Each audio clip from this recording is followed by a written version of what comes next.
my friends, and welcome to Mystic Star Magic. I hope you have a super wonderful day, and I'm so happy that you're here to join me in our second lesson of how to read the tarot. So this is an exciting part. We're gonna have a lot of fun, and so let's just go ahead and get into it, right?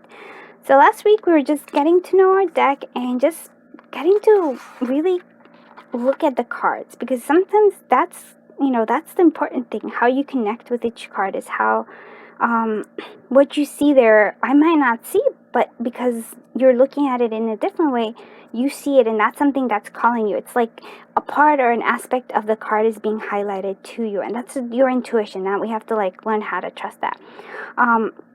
But today we're going to be focusing on the Major Arcana. So we do, the tarot has 78 cards, right? We have the Major Arcana, which is I guess I would call them the big guns, if you will. And then we have the Minor Arcana, which is, those are all important too. So it's not like they're not important. They all have, together they make this wonderful a divinatory tool, right? An intuition tool, I say too as well.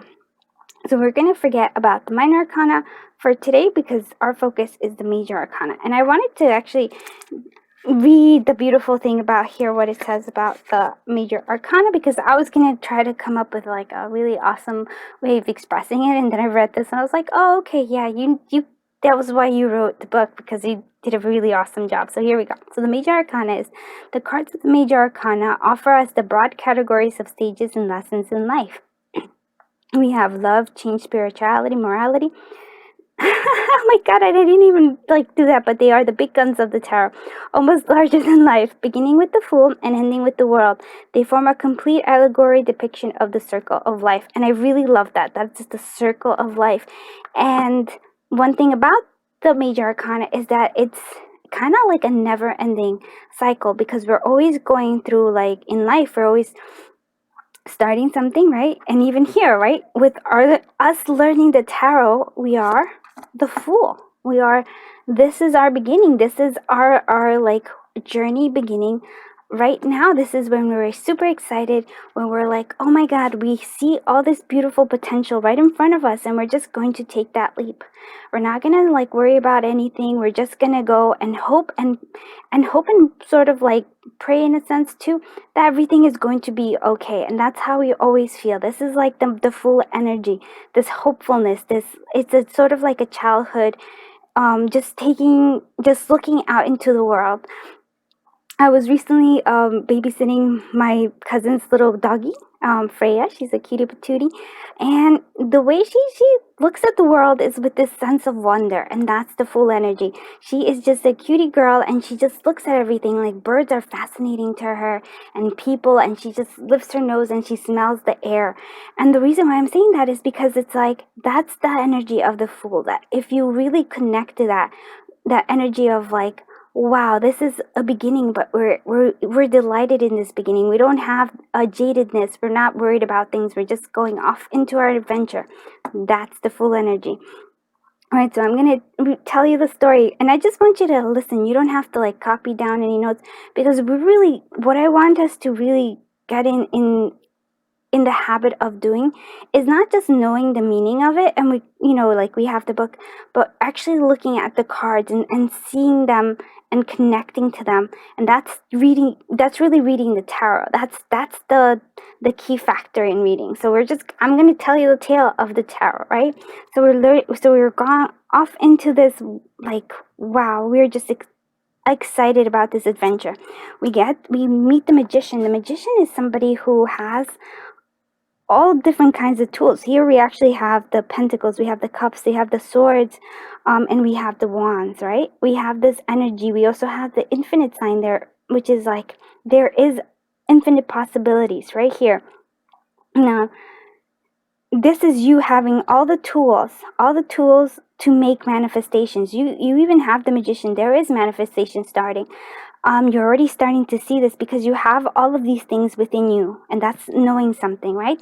But we can't stop there, because even though we're starting to have manifestations, there's still more. There's still more we have to do. We need to find more answers. We want to go deeper. We want more deeper knowledge.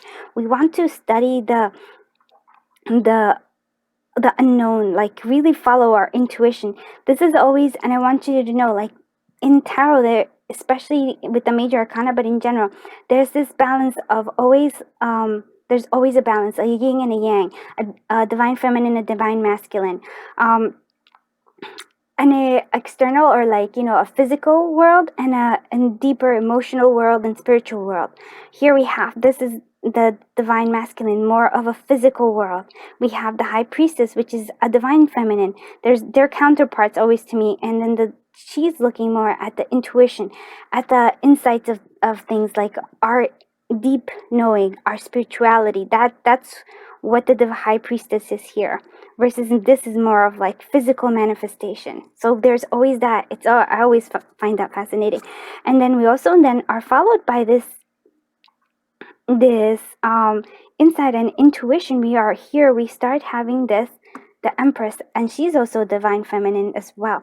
So she is the divine feminine, if you will. But I always think that they're kind of like in themselves, kind of linked together, and that's why they're one after the other. So intuition here, and we have the emotional and the creativity here. The empress is always the sense of fertility, of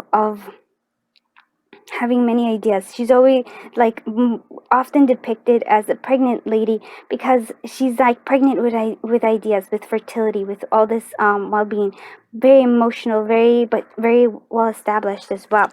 Then we have her counterpart, which is the emperor, which is action, right? Action, having confidence, having doing things, but doing things in an inspired manner. It's not just he does willy-nilly things. He does things because he has goals. He has what he wants. Like he's trying to find something, to do something. So that's the emperor right there. Always, you see how there's always a balance, the yin and the yang. Then we have the hierophant. So we have to, in order to go on into our path, we do need a guidance, a mentor, somebody to guide us through as we continue on our journey, right? This is a journey that we're going through. And we're kind of either becoming these people, or we're meeting these people along the way. Like these energies is what I would like to say. So here's the Hierophant. There is a sense of like knowledge coming through, but there's also the Hierophant can also be seen as kind of like a bit of an establishment person, like you know, like authority figure, but in a different manner. Not here who's the authority figure, but more of like a spiritual, like teacher, you know, having that kind of official title. So we do have the Hierophant, and we're always, when we're here, we're learning. We're either the teacher, or we're the students here, the pupils. We have the Lovers. So we have here is the connection. When we find somebody who has that, here could be when you're doing a love reading, this could be twin flames, it could be soulmate. So there is a connection here, where you meet somebody, where you have this. I actually like to think about when we kind of come together, the feminine and the masculine come together in a sense of harmony, being guided by angels or by divine, right? But the Lovers also has a different meaning as well, but it's a choice. We could be a choice as well. So that is something to look into, but I do like it. So now we have this. Now that we have achieved like more balance, I would say we do have this victory. So the Chariot is movement. It is, again, look at the yin and yang. It is this moving forward. It is a victory, but it's also a choice as well, because we do have like the shadow and the light always here. So we do have this, but often it's victory. It's moving forward. It's like building the momentum and going with it. So that is a beautiful thing about the Chariot. Now, when you have that, you kind of go into this, once you have this sense of achievement, you have the strength. Again, you see the infinite sign here. So strength is also, I would say, a very important card. I really like the strength card, because it has this sense of like, not brute force, but inner strength, having enough inner strength to like being confident in who you are and what you want to do, and then doing it in a gentle manner, never forcing, but always allowing, and then and kind of having that direction, and then having things turn out for you. It's strength. I think that is, for me, the most beautiful definition in it, and one of my favorite cards in the deck. And do tell me which is your favorite major arcana. We can, like, look through them and see which one you connect with them. We do have the hermit energy, so we do have this inner strength. We've kind of are starting to, like, connect with our having this well-being, where we're like, okay, we're going deep within ourselves, because it's not just enough. Here we have, this is the external, if you will, the external journey right here, and then the Hierophant is where we start to go deep within ourselves, right? We have, this is going deep within ourselves, trying to find out more answers, trying to really understand this, like, understands ourselves and the world as we go along with it. We have the Wheel of Fortune, and when we go deep within ourselves, life changes. Our fortune changes, because we're now we're going deeper. We're going somewhere where, like, I guess in a sense we've never been before. So our fortune changes. It's like a shifting of the winds, if you will. So we have the Wheel of Fortune. Usually it's for the better part of, like, we're moving towards something better. That is a shifting here. Then with the shifting, there's also the Justice card. The Justice card means that there is a balance that we're trying to achieve, but it's also karma as well, right? It's like, what have we done? Where have our intentions and our actions been, right? We have this karma here that then leads us to the Hangman. And this is also, like, another card that I kind of see them as kind of linked here, the Hermit and the Hangman. So the Hangman is somebody who cannot do anything, like, they're hung right there. But this inaction is actually very beneficial for them, because they perceive things differently. They see things in the world around them completely different than they used to. Than they used to. So you could see this is, like, kind of like the calling of the soul here, of, like, oh, and then you shift your sight, and this is kind of not a full awakening, but beginning to understand that there is more to life, and seeing the world differently. So we do have then the Death, because that means that our old identity has ended. It is we can no longer be who we used to be, because we now see the world differently. We are a different person, if you will. So we have the Death card, which is a total transformation that comes in. And then we have the Temperance, right? Temperance is, if you see this, it's the balancing. It's the alchemy of how do we incorporate this new vision, a new us, this new everything, while also, like, making peace with the past. It's the balancing. It's the alchemy of life, the alchemy of learning new lessons. It's the alchemy of a new us. So we have this, right? Beautiful card. And then what's following here is the Devil card. Now the Devil card has a bit of a negative connotation. But before we get into this, I want you to see something about this as well. Like I always said, there's always a counter, like there's always a yin and the yang. So the Lovers, we have the angels here, and we have two beautiful souls here. And then what we have here with the Devil is we have the Devil, and we also have that the divine masculine, feminine right there as well, right? So this always, to me, it's like noticing the details of each card. To me, they're kind of like, in a sense, counter in themselves as well. So the Devil card, why it does have a negative connotation, but what it really, we have to understand is, once we were trying to become this new person, we have transformed. Our old habits are going to pull us back, right? Our old habits, our old way of thinking, those are things that we're kind of like, we feel very stuck with. But knowing that the Devil card, we have to always acknowledge we have free will.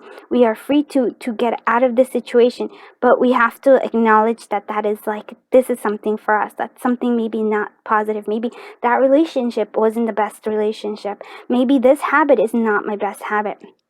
So we're learning that about the Devil card. And in the Devil card, there's also something, there is great passion, that there is like, having that attraction.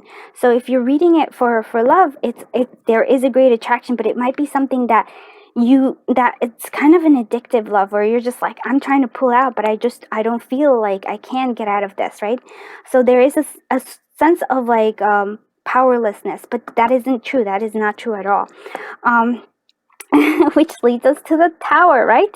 So now if we're stuck in this energy, right, this energy of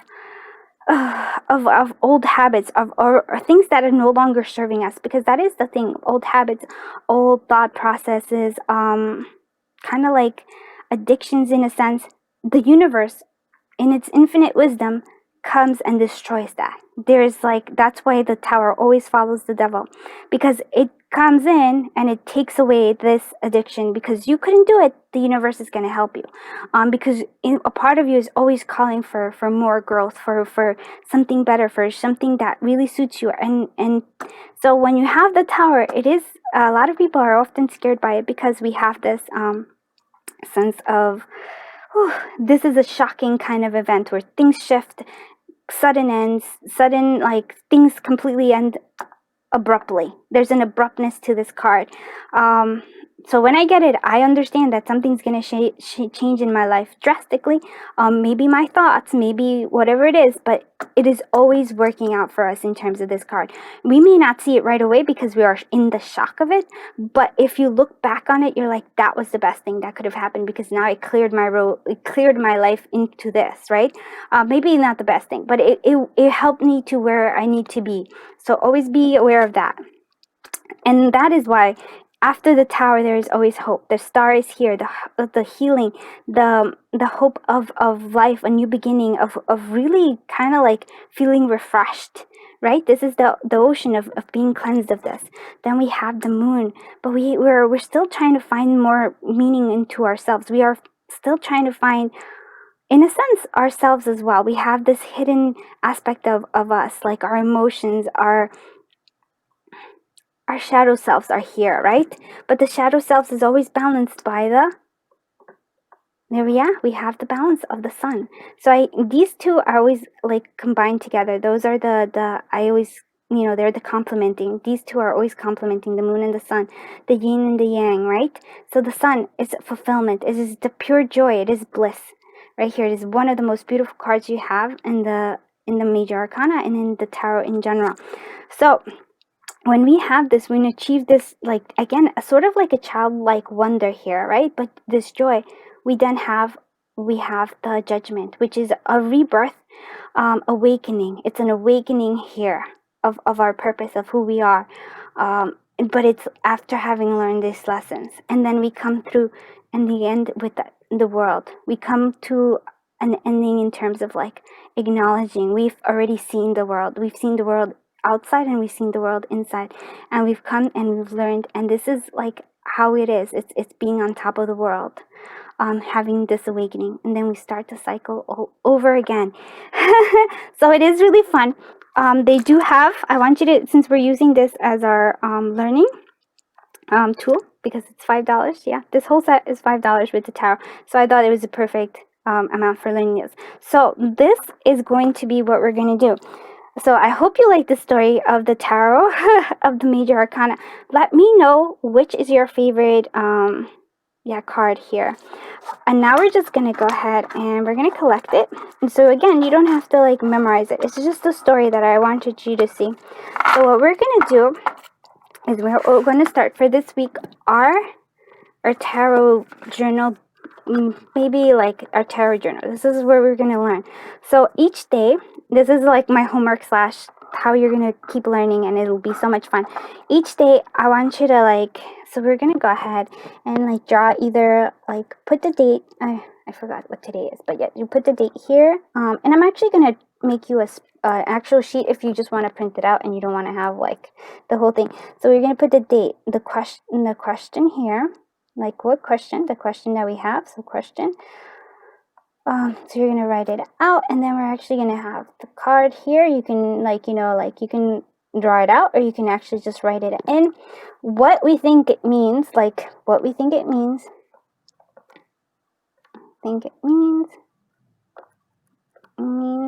then I want you to like have then you can actually well, the way I wanted to do is we're going to actually pull a card for how the day is going to go, right? So that's the question I want you to do every day, if you can, of course, every day, just to see what we think it means. Then I want you to, at the end of the day, I want you to like see what was it like. Was it right? Was it right in terms of like what happened during the day that could have made it right? And then I want you, after that, after you've done all this intuitively, I want you to like to see and skim through the book and see if it actually, if your view of it was right. What we think it means, and then highlighting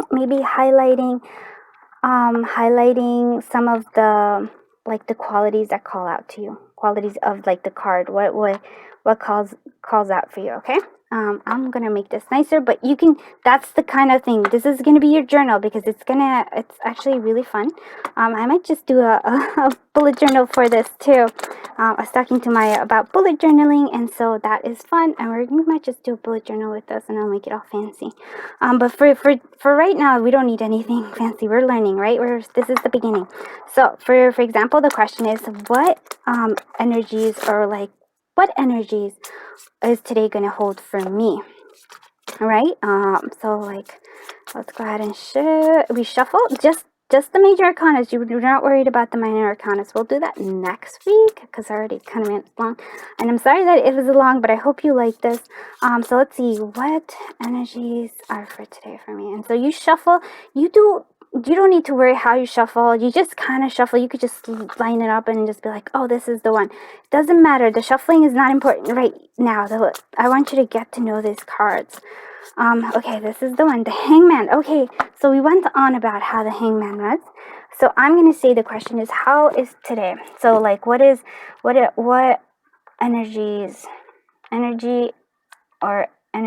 are the focus for me today. So again, I could draw a little hangman, or I could just write hangman. And we can even say like which one it is. So card 12, right? That's the 12 right here. What do I think it means? I think I'm going to, I might not get a lot done in terms of like action.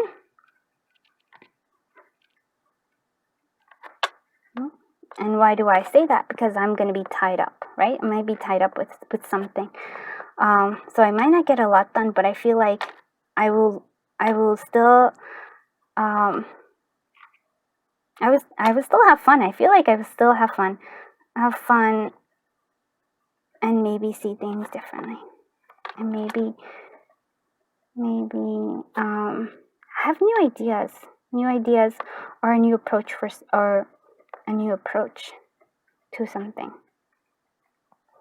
Okay, and then I can just say like, what is it really calling to me? What's calling to me is the halo around his head. I love that there's like tree, like that the plants have berries. Because to me that means that there's something kind of fruition coming through here.